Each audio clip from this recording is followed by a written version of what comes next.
हमारे रिस्पेक्टेड जावेद साहब ने हवाला दिया कि खुदा फानी है। कितने मजहब आगे चले गए, किसी ने जुपिटर को खुदा माना, किसी ने किसी को माना। मैं कहता हूं जिसने कॉन्टिंजेंट चीज को खुदा माना, गलत माना, वो खुदा ही नहीं, वो खुदा ही नहीं है। हम तो नेसेसरी बीइंग को साबित करने बैठे हैं, वो नेसेसरी कॉज जो इटरनल है, जो अबदी भी है और अजली भी है। हम किसी और को साबित करने नहीं बैठे। दूसरी चीज उन्होंने कहा कि फेथ एंड बिलीफ, ये एक ऐसी डेफिनेशन है फेथ की जो इन्होंने पहली मर्तबा पेश की है, या माफ कीजिएगा इन्होंने पहली मर्तबा पेश नहीं की है, रिचर्ड डॉकिंस ने पहली मर्तबा पेश की है। मुझे मालूम है ये सोर्स कहां से है। एपिस्टेमोलॉजिकली फेथ और बिलीफ का फर्क आप इस तरह नहीं कर सकते सर। फेथ सही भी होता है, गलत भी होता है, बिलीफ सही भी होता है, गलत भी होता है। जो लॉजिक, रीजन और एविडेंस से बैक्ड होगा वो फेथ सही होगा। और आप जिस फेथ की बात कर रहे हैं कि इलॉजिकल है और उसके पीछे नहीं है, तो we are on the same page.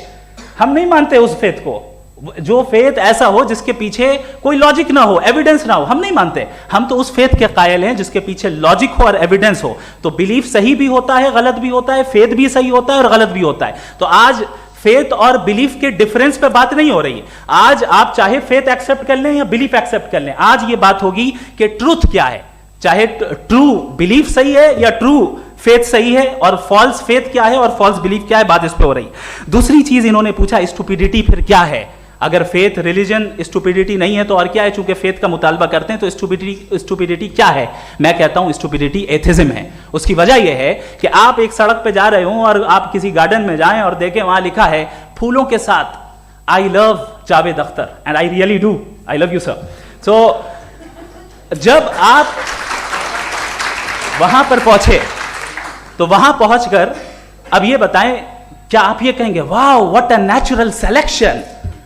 ये क्या नेचुरल सिलेक्शन है? नहीं, ये प्रिसाइजली डिजाइंड है, इसके पीछे डिजाइनर है। लिहाजा अगर कोई एक ऐसी कॉमन सेंस की बात को कबूल नहीं कर रहा है कि यूनिवर्स जो इतने प्रिसाइजली काम कर रहा है, हम कह दें कि खुद ब खुद बन गई, मैं समझता हूं इससे बड़ी स्टुपिडिटी और कुछ नहीं है। ये इर्रेशनल चीज है।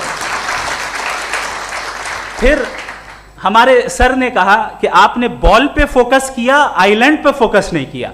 अरे आइलैंड को किसने बनाया यही समझाने के लिए तो बॉल की मिसाल दे रहा हूं। और बॉल भी कॉन्टिंजेंट है, आइलैंड भी कॉन्टिंजेंट है, दोनों नेसेसरी बीइंग का मुतालबा करते हैं। आगे इन्होंने कहा कि नेचर में कोई इंसाफ नहीं है। हम डिसाइड करते हैं कि मोरालिटी क्या होती है, इंसाफ क्या होता है।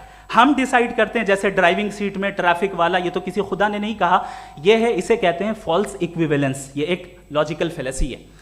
आपने जो